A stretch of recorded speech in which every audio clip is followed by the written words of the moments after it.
Hello, আসসালামু আলাইকুম। কেমন আছেন সবাই? ফ্লেভার্স অ্যান্ড ক্রাফটসের নতুন একটি আয়োজনে আপনাদের স্বাগত।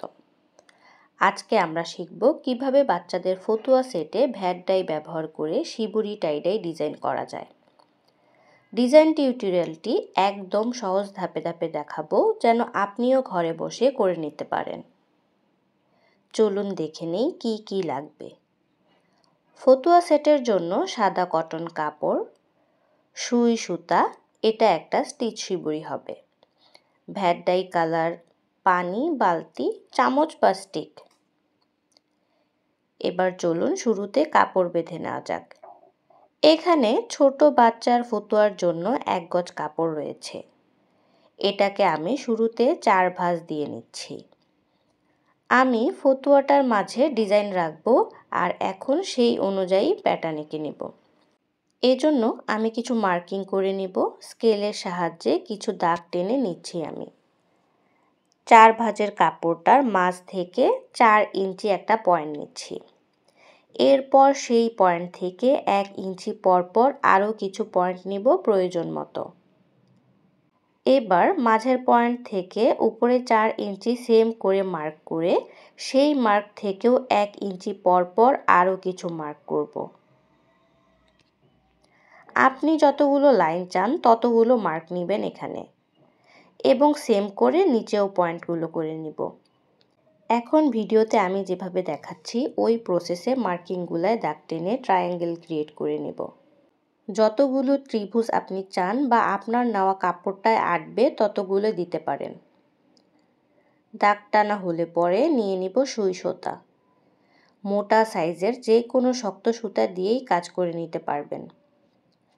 তো আমি ট্রায়াঙ্গেলের একটা সাইড থেকে সেলাই শুরু করব আর আরেকটা সাইডে এসে শেষ করব। এরপর কিছুটা সুতা বাড়তি রেখে কেটে নিব। যতটা সম্ভব এক সাইজের সেলাই দেওয়ার চেষ্টা করবেন এখানে, এতে স্টিচ শিবুরি দেখতে বেশ সুন্দর আসে। আর এমন করেই এক এক করে সবগুলো ট্রায়াঙ্গেল সেলাই দিয়ে নিব। সেলাইয়ের কাজ হলে পরে কাপড়টা সুতা টেনে বেঁধে নিব। যেই পাশে আমি সুতা বাড়তি রেখেছিলাম ওইখান থেকে সুতা টেনে নিলেই দেখব কাপড়টা কুঁচকে এসে যাচ্ছে। এভাবেই টাইট করে সবটুকু সুতা টেনে এনে গিট দিয়ে নিতে হবে। আর এমন করে সবগুলো স্টিচে সুতা টেনে বেঁধে নিলেই স্টিচ শিবুরির বাঁধার প্রসেস ডান। এই ফতুয়া সেটের প্যান্টটায় আমি বেশি ডিজাইন আনবো না, তাই এটার বাঁধায়ও তেমন কিছু নেই। জাস্ট নিচে একটা বর্ডারের মতো করে ডাইং করব, যা ডাই করার টাইমেই দেখতে পারবেন।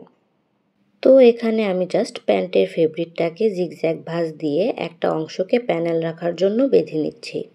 এবার রং তৈরি করি। শুরুতেই বলেছি ভ্যাট ডাই করব, তাই লাগবে ফুটন্ত গরম পানি। এখানে আমি ব্লু কালার ভ্যাট ডাই নিয়েছি। অনেকগুলো কাপড়ের সাথে করা কাজ এটি, বাট আপনারা আলাদা করে করলে আধা তোলা রং সাথে 1 তোলা করে কস্টিক এবং হাইড্রক্স নেবেন। পানিতে ভালো করে সব কিছু মিক্স করে দিয়ে দিব রেডি করা কাপড়। আর হ্যাঁ, এই যে প্যান্টের যে অংশ প্যানেল হিসেবে ডাই করব, জাস্ট হাতে ধরে ওইটুকু কাপড় রঙে ডিপ করব। 10 মিনিট ডায়ে কাপড় রাখার পর এগুলো ঠান্ডা করে ধুয়ে শুকিয়ে নিব। ব্যাস হয়ে যাবে ফতুয়া সেট টাইডাই। দেখুন কত সুন্দর আমাদের শিবুরি টাইডাই ফতুয়া। আপনিও সহজে ঘরে বসেই এমন কিছু বানাতে পারেন। ভিডিওটি কেমন লেগেছে জানাবেন। আপনাদের মতামত খুব গুরুত্বপূর্ণ আমার কাছে। আর চ্যানেলটি সাবস্ক্রাইব করতে ভুলবেন না। সবাই ভালো থাকবেন, সুস্থ থাকবেন, ফ্লেভার্স অ্যান্ড ক্রাফটসের পাশে থাকবেন। আল্লাহ হাফেজ।